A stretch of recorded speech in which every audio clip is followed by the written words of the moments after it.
The Japanese Prime Minister PM Kishida's decision to step down comes as public trust in his Liberal Democratic Party is eroding following subsequent scandal after scandal. Now, recent polls show support for the LDP is at a record low. Now, we've been following this story all morning. Now we want to get more analysis. We're speaking with James Brown, Professor of Political Science at Temple University, Japan. Professor Brown, first of all, just a report card of his leadership. Kishida says the move is to show that the party is changing. Remind us what's wrong with the party and how does it need to change? Well, the main point here is that over the period of Kishida's leadership, the party, the LDP, has been beset by a series of scandals. Some time ago, there was one to do with the party's connections with the Unification Church, a controversial religious group. And then subsequent to that, more recently, a major scandal to do with fundraising within the party.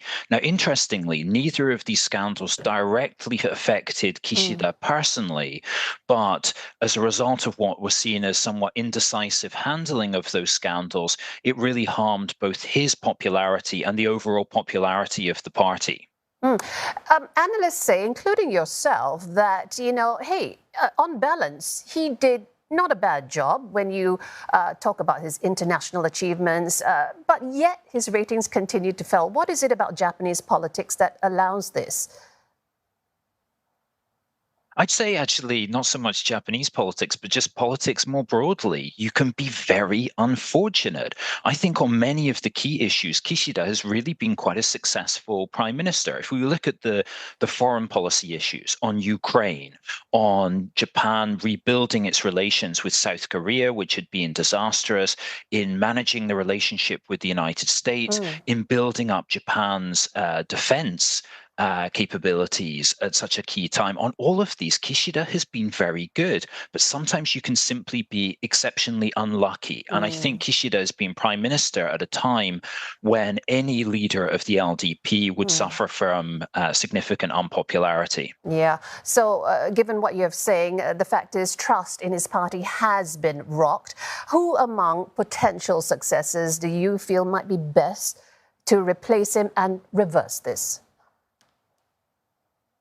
Well, Kishida, in his speech, spoke about the need for big change, for a new start. So what is interesting to look at is who could represent that big change. And immediately people will think about whether this will finally be the time for Japan to have its first female prime minister.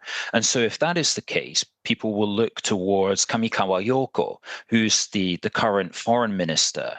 And she's seen as someone who has a lot of experience in the United States, is a fluent English speaker, could potentially be good in that respect, albeit that there would be some concerns as to whether she would be the best person to handle Trump, if indeed he is to return.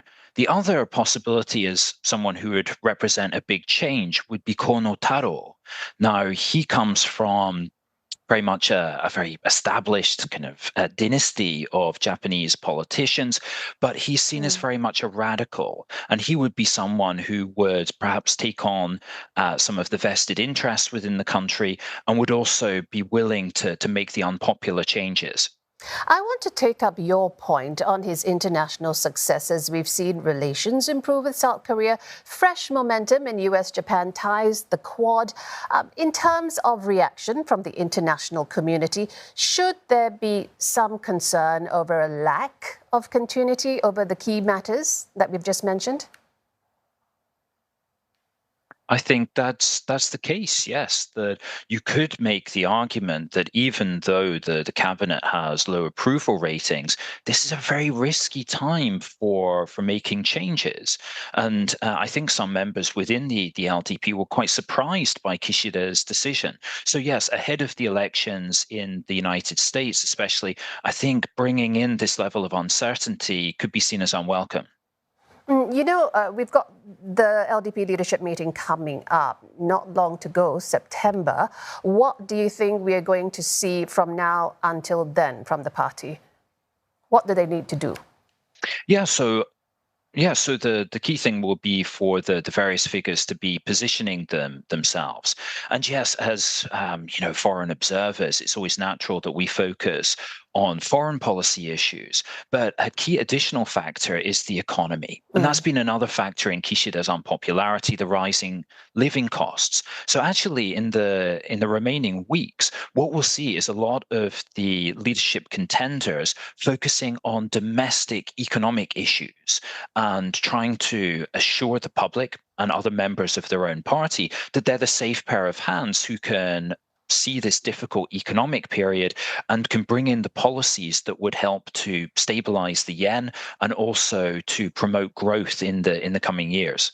So in terms of priorities of whoever the new leader may be, you feel they will prioritize their domestic over perhaps international issues for now? Yeah, I mean that's the case, I suppose you could say about politics anywhere, but perhaps even more so in Japan, where for quite a lot of the public, really they're not that focused on international issues. They're focused on the bread and butter issues of living costs, of the future growth prospects of the economy. And so, yeah, I'd say that that will be the number one issue in the considerations of the party ahead of this presidential election for the leadership of the party. Appreciate those thoughts very much. James Brown there, Professor of Political Science at Temple University, Japan.